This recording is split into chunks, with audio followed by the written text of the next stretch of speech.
So I recently celebrated an anniversary. I was preparing to preach on the last Sunday of October. I was doing pulpit supply for a church that was without a pastor. And as part of my preparation for my sermon, I was thinking through an illustration that I wanted to use. And for anybody who's ever heard me preach, they know that I often draw my illustrations right from myself and right from my own life. And as I was formulating how I wanted this particular illustration to go, I realized that exactly 5 years earlier, on the last Sunday in October, I had stepped down from full-time pastoral ministry. This was a 5-year anniversary of when I had stepped down from full-time ministry. So I thought I'd talk about that this week.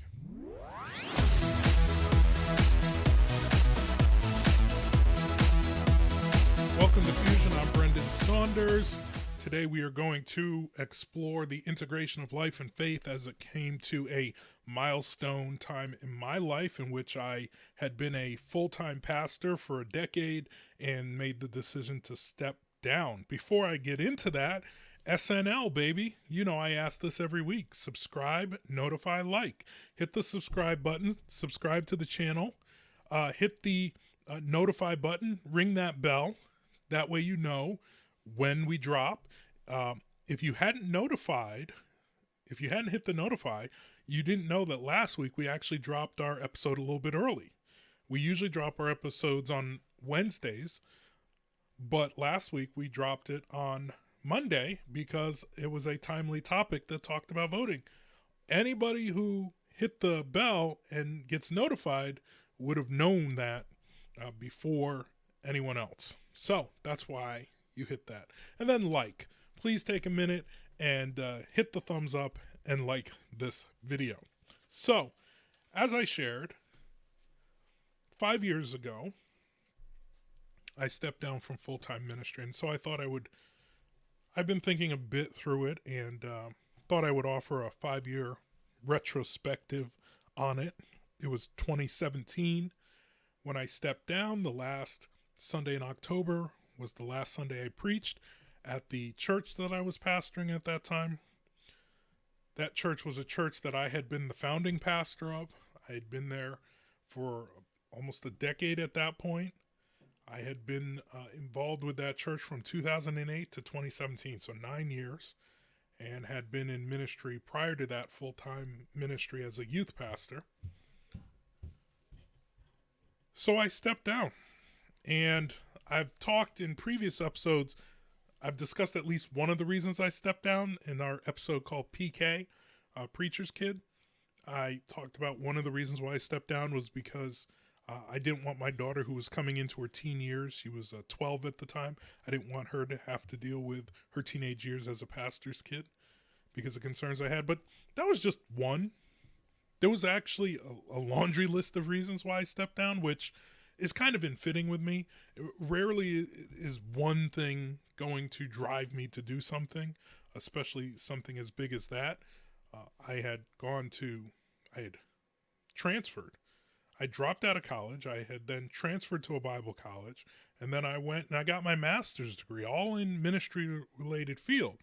And so I'm not just going to step away from that quickly and easily just because of one thing. So it was a laundry list of items. And again, maybe I'll do some episodes down the road where I talk about some of the other reasons why I stepped down. But for this particular one, I'm not going to share. I'm simply going to say it was just a laundry list of items. Now, the moment I step down, that next Sunday rolls around, I sleep in. I don't have to get up early.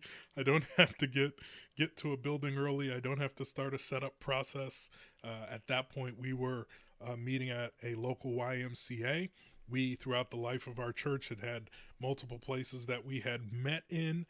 Sometimes there were some years where we had leased a building and so had what felt like a permanent home. There were other times when we were meeting in public buildings, or we rented out a movie theater for a number of years. And as I said, we were at the YMCA in the last year that I was pastoring us. But that next Sunday came, and over the next few weeks, over the next few months, over the next few years, I really realized how burned out I was. I mean, I knew I was. I knew I needed some time off.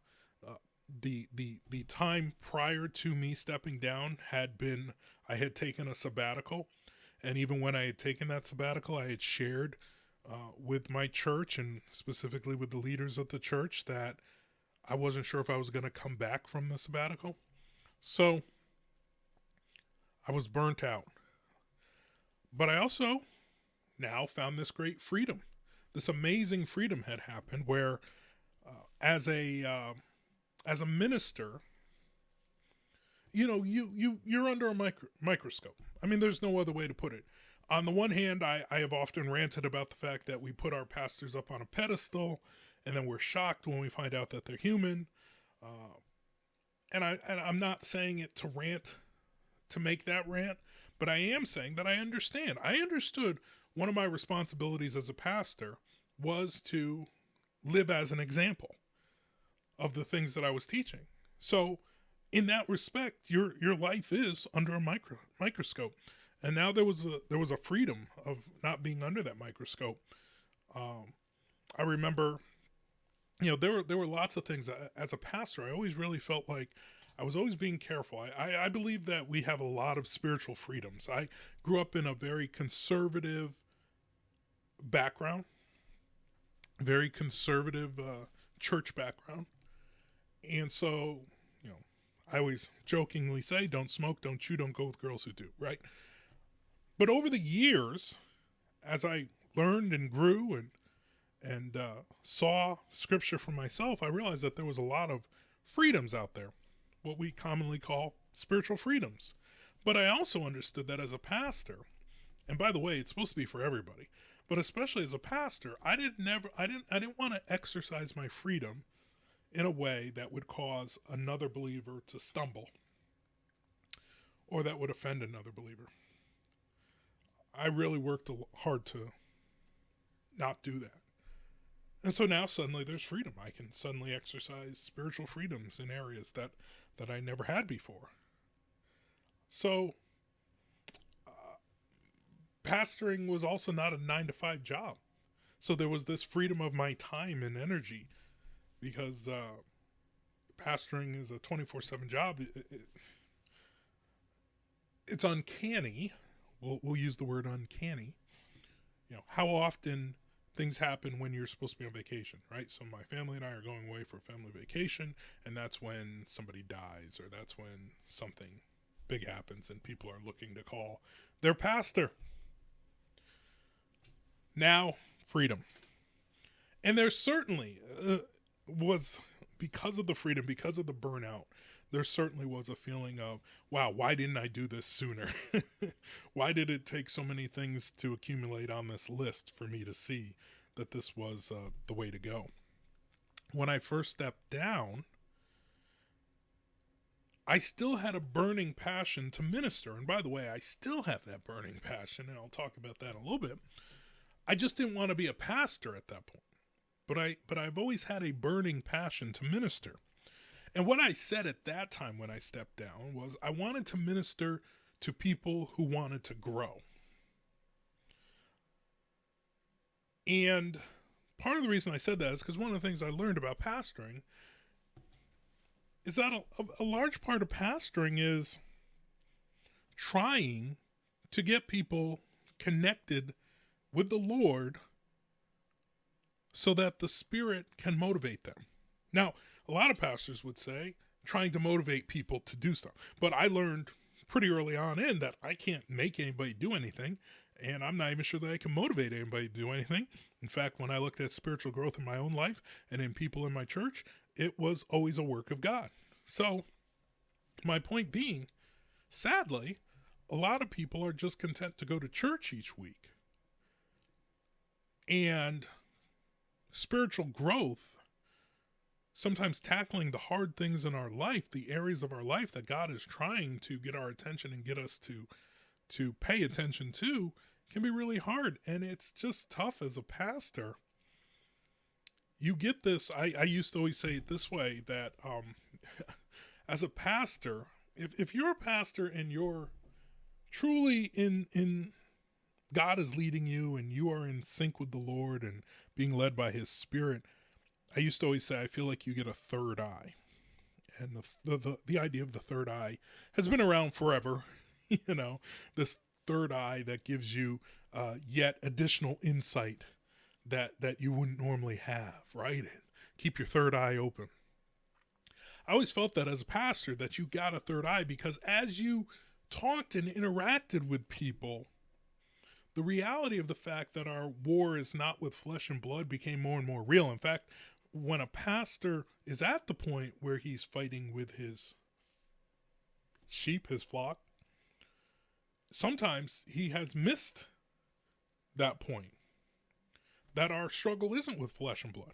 And so I would see my struggles. I would see the struggles of the folks that I was pastoring, that was teaching, ministering. I would always see a deeper spiritual aspect to what they were going through that oftentimes they didn't even see themselves. And so here I am, I'm trying to get them to see that, to connect to that, to understand that, and to allow God to work in that area. And so it was challenging. It was challenging. And so I wanted to minister to people who wanted to grow, was what I kept saying.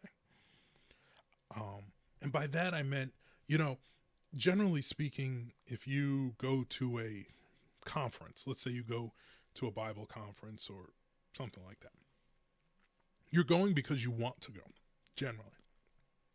There may be a percentage in the crowd that, was dragged there by somebody else. But by and large, the people that show up at a men's conference, a marriage conference, a women's conference, a Bible conference, any of that type of thing, they're there because they want to be there. In fact, they've usually paid to be there. Nobody pays to go to church each week. Oh, Pastor, you passed the offering plate. Oh, stop it. Stop it. When you pick up a book to read it, it's because you want to. And that's all I was saying, is that I want to have a ministry where people are in the room or they're consuming what I'm doing because they want to, not simply because it's what they think that they ought to do, or not simply because it's what they've always done, or just because it's what they do. Which is all things that happen with church. You're there because your parents made you go. You're there because it's just what you do on Sundays. You're there because your spouse makes you go. You're there because you just have this feeling that you should be there. But do you want to be there? Do you want to learn? Do you want to grow? And generally speaking, as I said, when you pick up a Christian book or you go to a conference or something like that, it's because you want to. And that's what I wanted. I wanted some sort of ministry like that. I also wanted a ministry that would fit what I thought were my passions and my gifting, right? So as I said, I struggled with shepherding. I don't struggle as a leader. I can be an organizational leader. I'm a very natural leader. I believe that God has gifted me in that way. But shepherding involves a lot more than simply leading. And so there was a lot of the aspects of shepherding, not the least of that involves patience, which I don't have. I don't have patience with myself, much less with other people. And that's just kind of how I'm wired.